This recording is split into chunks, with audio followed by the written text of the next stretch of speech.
Hey there, StarCraft fans! It's Falcon Paladin coming at ya with yet another edition of StarCraft 2 Legacy of the Void. Today it's going to be a match between Rogue and Cure here on World of Sleepers, the Ladder Edition. Bottom left-hand corner is the red Terran player, it is Cure. And in the top right, it is Generic Green Wings Rogue. He's blue and he is Zerg. Alright, so this replay is from the Wardy Replay Pack. Link to Wardy's Twitch stream, and yes, you should follow him. Alright, follow him for Falcon Paladin, you guys. He has incredible StarCraft 2 tournaments. And yeah, I think maybe I should get started on something like that, but I don't know. We will see. 16 hatch here from Jin Air Rogue. And just barracks on the high ground here from Cure, Slover Lord scouting, and not SCV scouting at this point, because basically, if it's a 12 pool, you're going to be okay. You can scout it with an SCV a little bit later. If you send it over right now, you're not going to gain additional information that's going to be very useful. So, 18 supply extractor, and then 17 supply spawning pool. Interesting location placement here. I'm not sure why he did it there. I'm trying to think. What is it, man? Why would you put your spawning pool there? It doesn't block anything. Like, Hellions can still get back here, Reaper can still get back here or up here. It's interesting. I wonder what it is. I wonder if Rogue would tell us if he asked, or maybe he just, you know what, whatever. He does what he does. There's not a reason for it. Possible, too. But SCV is moving on out. Wants to see if the Reaper needs to stay home or not. Reaper's name is a D20. Emperor Mengs created another Matt Mercer clone to play D&D. Once again, Emperor Mengs rolled 6 ones in a row on his D20 dice. This time, Matt was able to deflect blame onto the dice itself, and Mengs sent the dice to the Reaper program. Don't ask me how a non-sentient plastic... What is that word? Lushahedron is actually controlling the suit. It's a fair point. Fair question indeed. This is L-C-O-S-A-H-E-D-R-O-N. I feel like that's a typo because it is showing as misspelled in my Google Chrome, but Cosahedron. Maybe the L is a typo. Regardless, gonna come on in and maybe try to kill a couple drones here if possible. Pick off a Zergling, but again, the micro is really good, so that's not gonna happen either. Third base coming in from Rogue, though. Traditionally does manage to get it down here in time. The Reaper can't stop it from happening. The SCV didn't even really try, I don't think, unless the SCV was down here while I was reading that Reaper name, and then, oh, you know what? I bet he was. This is a weird place for your third. You have to mine these minerals out with drones to actually easily access it. Yeah, I'm really... You guys probably know. You're probably watching the minimap a little bit closer than I was, but I'm pretty sure that SCV was down at this third location. And then Rogue was like, whatever, I'll take the base up there instead. It's totally fine. It'll work out in the end, and I imagine it will at this point. You have any kills? 2 kills is not bad, Mr. Reaper guy. 2 lings down for the D20, which is better than a lot of sentient Reapers do. I don't know, again, how 2 dice would be able to do this, but is it 2 or is it just the 1? It says a D20, so it's just the 1. It's just 1 dice. 1 die? Now I'm second guessing myself on the... Oh, we got a drone kill? This is one of the most successful Reapers I've had on the channel in a long time. 2 lings and a drone. Holy crap, Cure. You're looking good. Dang, 2 more kills. 2 more? 4 lings and a drone for a Reaper in the first 3 minutes is insanely good. And they can drop down here because they can't pursue him through the minerals. That is such great positioning. I am kind of in love with this Reaper right now. Again, it is inanimate. Oh, we can stop this from happening too. Oh, that drone has 1 HP. That drone has 1 HP. Oh, speed is up though. Get out of there. The Hellions show up just in time. Oh, this is so good out of Cure. This is as good an opening as you could ever possibly hope to get in a TBZ, especially against somebody as good as Rogue. Now, I love Rogue. He won the most recent GSL, Season 3, I want to say it is. And then in the Super Tournament that followed up about a week later, he just got 3-1 by stats in the first round. So, go figure, man. These GSL things, it is really hard to be super consistent throughout them, which is why Maru's ability to win as many GSLs as he has is incredible. Just ridiculously good, and why his recent slump is so concerning, too. But yeah, I mean, right now, I gotta say, Cure is in as good a position as you could possibly hope to be right now. He is happily sitting on his 2 bases. Rogue's 3rd base is up and running too, which again, not as big of a deal. From Cure's perspective, engineering bay up front, double engineering bay up front. Really possibly preparing for some kind of a Ling attack, Baneling bust maybe. Again, the number of Lings that were coming out there seemed like a fairly high number, something to be a little bit concerned about here. I mean, it's not insane though. He is making 10 more though.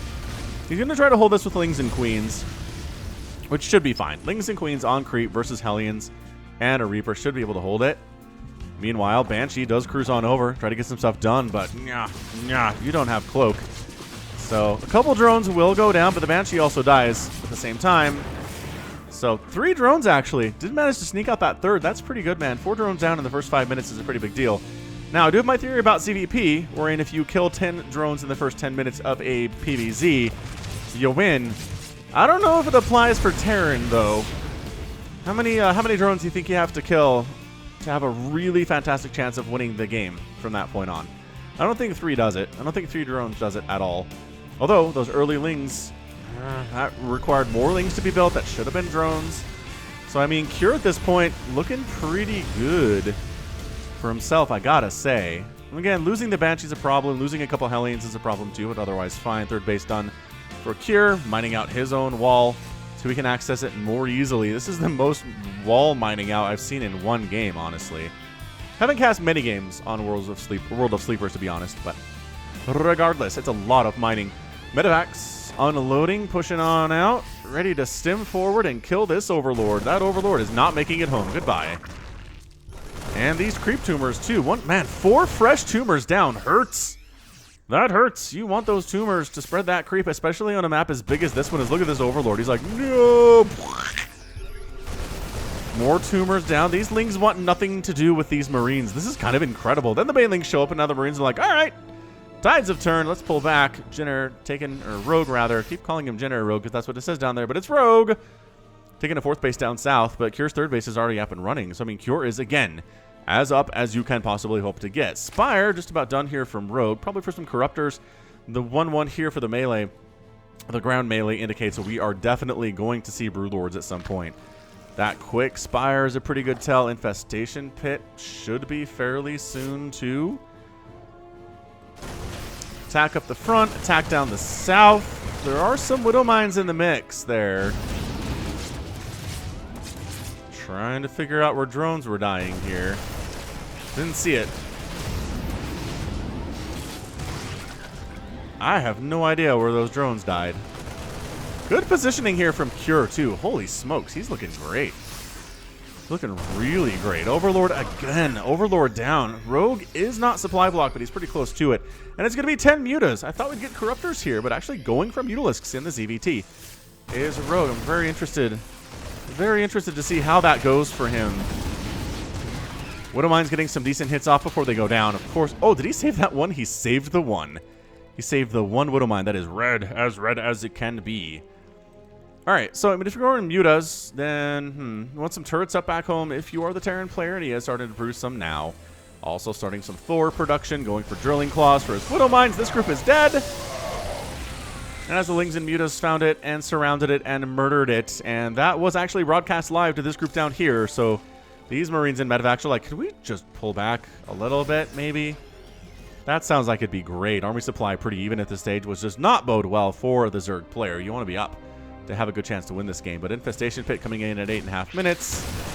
Widowmine does burrow in and try to get a shot off, but just barely misses there. Hellbat in play here, too, against these Lings. Really bad against Banelings, but really great against Zerglings, of which there are quite a bit here. Ling Bling Muta out of Rogue today. Haven't seen this very much. Usually it's Scarlet that does this sort of thing, but today it's going to be a Rogue. So, seems cool. Seems totally awesome. More tumors down. Great target firing there. A Marine gets killed in the process. Not a huge deal. Medivacs can heal him up, no problem. Spread and creep down this left side with Overlords, and the right side with Overlords, too. Maybe if I can't do tumors, he says, I'll just use Overlords to make the creep happen out on the map there. But Thor waddling its way up to the front. We are watching these Lings swing down the right side. They're going to run into this Widowmine. That's a huge hit right here. Ready for this? Gah! 7 kills on that Widowmine. And the 5th base for Rogue is in a lot of trouble, but the counterattack of Lings trying to get on in here. Surround on all the Marines. The Widowmines do burrow in. Yeah, pretty decent hit there. Great hits there. And it does chase them away. The hatch needs to die. There's so many banelings, though. Somebody just needs to survive long enough to get up there and take down that hatchery. And that's what happened. Just long enough to stim up there and take down that hatchery. There we go. Cure is going to get it, too. Nicely done. Hatch down. Rogue trying to take a replacement 5th base down on the right side. Not looking particularly great for him, I want to say. Rogue's up in army supply, but I mean, look at this. Cure managed to establish his 4th base with the planetary fortress here. The Zerg player is still just on 4 bases himself. His hive is almost done.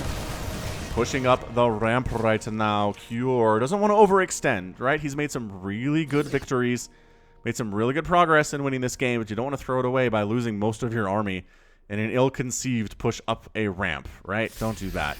Yeah, these mutas do not like what they're seeing here. This is +2/+2 Marines. We got Thors in the mix with their splash damage. I don't even know what died over here. Something got killed over here. It would seem.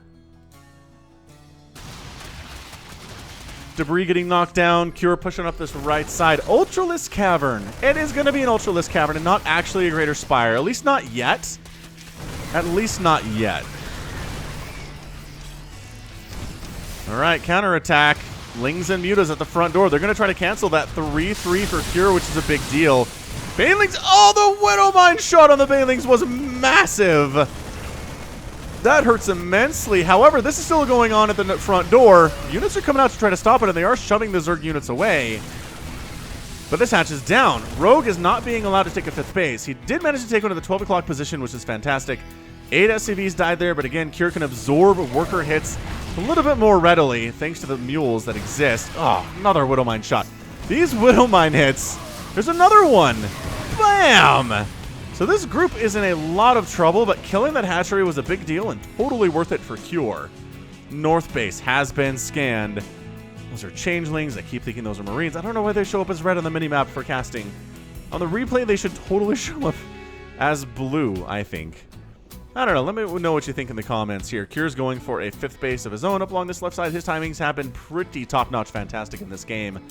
But there's going to be Ultras. And what's the answer to Ultras going to be? Well, 4 Marauders at a time. That's pretty good. Liberators are a decent answer. Ghosts are also a pretty good answer here. Adrenal Glands coming in from Rogue. And that 3-3 did get canceled and had to be restarted here. Rebuilding the engineering bays to get those restarted. That slows down the upgrades for Cure quite a bit, and that's a major victory for Rogue. 3-3 Marines and Marauders are scary. We do not like them as Zerg players. Even with Banelings. Even with the Banes, they're pretty scary stuff. Man, he really wants to kill these outlying bases, and he's doing pretty good at it. Baneling's rolling on in, but the split is pretty amazing. All right, took the Baneling hits, absorbed them like a boss. The Marauders are in the mix, but guess who's coming in? Like 12 more Banelings. The Thor absorbing some Baneling hits there, but then getting surrounded by the Zerglings that don't have Adrenal Glands, but it doesn't matter, and that's a crushing from Rogue. Reinforcements were trying to come up here and help with this. Widowmines trying to find something to fire on. They do pretty well, but there's still too much Zerg on the ground. Army supply 101 to 78, though, in favor of Cure. This is looking really bad for Rogue. He's got 90 workers, which is great. His economy is okay, but his army supply is not fantastic. He's making more Lings. He's actually making some Ultras for what I feel like is the first time in this game. But 3-3 coming in for those units. Boy, the Thors are trying to stand on in, but there are so many Zerglings here. With the Adrenal Gland upgrade now, they don't have 3-3 yet, but it doesn't really matter. 10 kill Thor, not too shabby. Mutalisks trying to get some engagements here. The Ultras do pop out against all of this bile. The Marauders hit them pretty hard, but not when they're in these numbers. And oh, he's pulling back, taking shots to the hatchery. In the meantime, the Ultras are trying to save it. Coming around from the right side, they do manage to get on top of this bio. But the Ultralisk taking serious hits, but also being transfused by the Queens that are here right now. What an absolutely insane scene. Widowmines are firing on Zerglings. Banelings are crashing into Marauders, which is good for the Terran player. The Medivacs are healing as well as they can. Can he push up? He's trying to push up the ramp and finish off this hatchery. Every shot that he takes on that hatchery is closer to getting a win here, and he still can't finish it off. The Ultralisk does end up going down. That's big. And now the hatchery's out. There's nothing left here. Another Ultralisk does trundle up, though the hatchery ends up falling, and Rogue loses yet another hatchery in this game. That is the 3rd hatchery killed thus far. More drones getting massacred, as I think they're trying to pop out of eggs here, which is not a good place to be born. Another base on the left side from Cure is being constructed there, and he is just incomplete.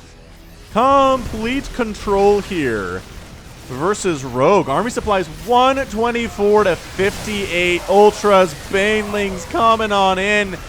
No, the Ultralisks say. There aren't even Liberators or Ghosts here. It's just Widowmines and Marauders that are dealing with these Ultras. I guess the Thors to a certain extent here too. Rogue is desperately building as fast as he can, working on chitinous plating. The Thor does go down. The Ultras are on top of the Marines, which is where you want them, but now they're pulling back, trying to transfuse them, keep them alive. 5 kills on this Ultralisk, but he is going to go down to the combined might of the Dominion right now. And that's it. That is your good game. Woo! Pure manages to win that thing in 15 minutes and 27 seconds against a tier 3 Ultralisking Rogue. Not too shabby at all, if you ask me. What a play. What a play from Rogue. And man, these high-level Korean games, there is so much going on. I mean, that was an action-packed 15 minutes for sure. I don't think I ever got the chance to slow down and catch my breath once, but hopefully I got all of the engagement. Trying to do my best on that one. Hit that like button if you enjoyed the cast, by the way. It helps me get visibility on the YouTube algorithms. Anyway, yeah, end of the day here. 18 drones down. All right. I mean, that's not like super game ending normally, but the 3 hatchery down is the thing. Rogue did not have a 5th base. He kept trying to make them, kept trying to throw them up, but he didn't have them for any length of time, really. Cure did such a great job getting in there, and then tech switching into the Marauders once the Ultras started to pop there, and the Mutas didn't really do a whole lot over the course of the game. Yeah, I think Corruptors probably would have been better in picking off the medevacs, because at the end of the game there were still 8 medevacs in the sky, and 8 of them were killed. It's not a great ratio if you're trying to beat a Terran player as good as Cure is. But yeah, end of the day, 89 Banelings down. 5 Ultralisks. I think that's all the Ultras that were made, and in fact, it was. But another one on the way with Anabolic Synthesis coming in. But yeah, 50 Creep Tumors down too. The Creep Tumor denial by Cure was fantastic throughout all of the game there. 154 Marines die. That number's actually fairly low for a 15-minute macro-style game in a TVZ like this, especially with Ultras being the tech choice there. 24 Widowmines. The Widowmines were massive. They were really big. I'm surprised that 7 Thors died. I didn't realize that so many of them went down, but they did a great job absorbing Baneling hits and doing what you need to do. So,